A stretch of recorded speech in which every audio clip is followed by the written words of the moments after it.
Chapitre 23. Le voyage. Alors que nous avions rassemblé toutes nos affaires et commencé à retourner chez eux, Min dit : ta mission maintenant est de voyager pour rencontrer l'être hautement évolué. Il faudra au moins 3 jours à pied pour y arriver depuis ici.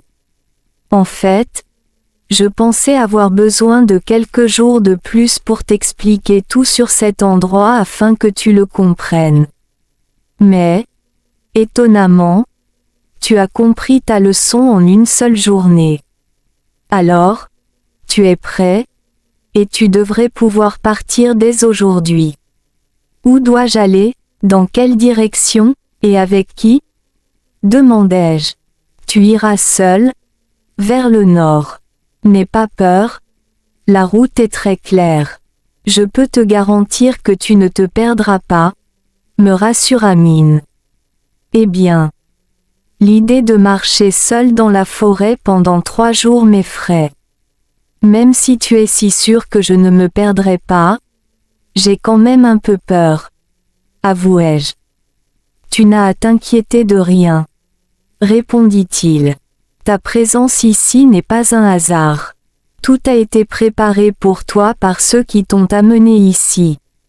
Même si Min me rassurait que tout irait bien, je ne me sentais pas mieux. Je n'avais pas confiance en ma capacité à survivre dans une forêt tout seul, avec seulement une gourde et un sac à dos. Qu'en était-il des animaux sauvages comme les tigres, les léopards, les serpents, les insectes venimeux et autres menaces dangereuses ? Avez-vous un moyen de transport que je pourrais utiliser ? Essayai-je d'explorer d'autres options. Dans notre monde, il n'y a qu'un seul type de véhicule utilisé pour se déplacer, et c'est ce que tu appellerais une soucoupe volante. Mais nous ne l'utilisons que pour les voyages longue distance. Nous avons aussi d'autres types de véhicules, comme les charrettes tirées par des chevaux ou des bœufs, qui ne sont utilisés que pour déplacer des objets, pas pour transporter des gens, répondit Min. Des soucoupes volantes ? Vous avez des soucoupes volantes ? Demandai-je, perplexe. Oui, bien sûr, répondit-il. Pourquoi ne les utilisez-vous pas au quotidien ? Pour ne pas vous fatiguer ? Demandai-je. Premièrement, les soucoupes volantes sont réservées uniquement aux missions importantes qui nécessitent de voyager sur de longues distances, comme entre les planètes. Deuxièmement, aucun de nous n'a vraiment besoin de se déplacer loin. Si nécessaire, nous n'avons pas à nous presser. Chacun de nous a ses devoirs dans son domaine de responsabilité. Vous avez des technologies si avancées qui vous permettent de voyager entre les planètes ? J'étais émerveillé. Si nous comparons la technologie de notre planète à la vôtre, alors oui, je pense que nous sommes bien plus avancés. Nous sommes capables de voyager n'importe où à la vitesse maximale, la vitesse la plus rapide à laquelle un corps physique peut se déplacer. Ces avancées sont incomparables à celles de votre monde, expliqua Min. Je ne comprends toujours pas pourquoi vous n'utilisez pas ce mode de déplacement rapide dans votre quotidien, répliquai-je. Il y a une grande différence dans la façon de penser entre notre monde et le vôtre. Vos innovations ne prennent généralement pas en compte les conséquences de vos technologies. Vous voulez juste que vos innovations répondent à vos besoins. La façon dont nous pensons dans notre monde est complètement différente. Quand nous créons quelque chose, nous devons réfléchir soigneusement à l'impact que cela peut avoir sur de nombreux aspects différents. Eh bien, tu comprendras tout cela en temps voulu, répondit Min. En marchant et en discutant le long du chemin, nous atteignîmes leur maison assez rapidement. Nappa entra dans la maison, enveloppa quelques affaires dans un morceau de tissu et me l'étendit. Voici ton déjeuner, Tim. En fait, tu n'en auras pas besoin, car tu peux manger tous les fruits qui poussent en chemin dans la forêt. Dit-elle. J'ai aussi un sac à dos et une bouteille d'eau. Ajoutai-je, me rappelant mon sac à dos. Tu n'as pas besoin d'emporter trop de choses. Tu peux boire dans tous les ruisseaux en chemin, ils sont très purs. Maintenant, il est temps de nous dire au revoir. Je suis si heureux de t'avoir rencontré, dit Min en prenant mes mains. Moi aussi, souhaite-moi bonne chance, car, d'une certaine manière, je me sens très anxieux, dis-je. Je ne peux pas faire cela, car souhaiter bonne chance n'est pertinent que lorsque nous ne sommes pas sûrs si quelque chose de négatif pourrait arriver. Je suis tellement sûr qu'il ne t'arrivera rien de mal. Par conséquent, je ne ressens pas le besoin de te souhaiter bonne chance, dit Min. Je fis mes adieux à Min et Nappa et commençai à me diriger vers le nord, comme il me l'avait conseillé. C'était mon premier voyage depuis que j'avais été transporté dans ce monde parallèle.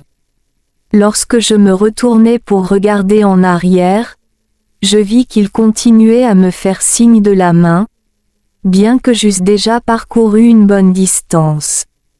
Mon voyage commença avec de nombreuses anxiétés. Mais le paysage spectaculaire autour de moi calma temporairement mes peurs. La beauté du paysage me donnait l'impression de voyager à travers un monde de contes de fées ou un film de science-fiction hollywoodien.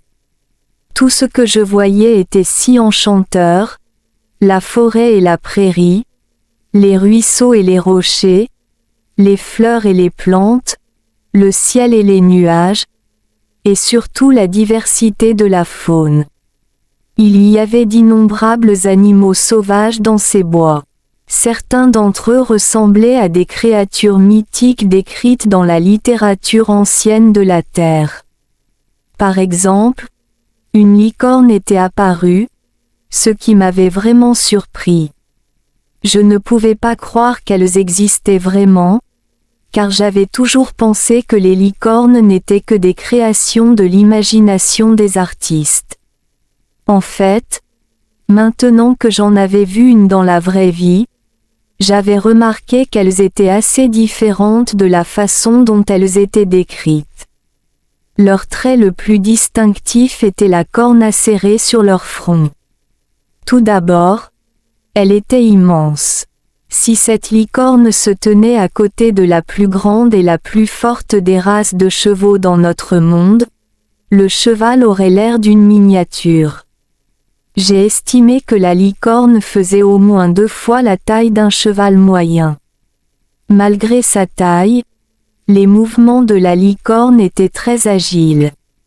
Une longue crinière recouvrait son cou élégant et son front cornu, et lorsqu'elle trottait, la longue crinière qui couvrait ses sabots flottait gracieusement. Je continuai à marcher, passant colline après colline. Comme Min l'avait mentionné, aucun des terrains dans ce monde ne montrait de fissures ni de fractures ni aucun signe de faille. Même dans ce terrain plus accidenté et vallonné, je vis une succession de collines douces, ce qui rendait la marche à pied assez facile. Si je devais décrire ce paysage, je l'appellerais un jardin. Pour moi, une forêt était par définition un espace plus dense et envahi par la végétation. Mais cette forêt semblait bien entretenue. En fait, elle ressemblait plus à un espace aménagé et soigneusement conçu. Ce paysage me rappelait les forêts mythologiques, qui ressemblaient plus ou moins aux jardins décrits dans les manuscrits anciens. Les gens d'autrefois devaient avoir vu cela auparavant. Finalement, mon estomac commença à gronder, ce qui n'était pas surprenant après une demi-journée de marche. J'estimais qu'il était environ 1 heure de l'après-midi. Je pensais d'abord à manger la nourriture dans la boîte à lunch que Napa avait préparée pour moi, mais je décidai d'essayer plutôt les fruits sauvages que j'avais croisés à plusieurs reprises tout au long de mon voyage.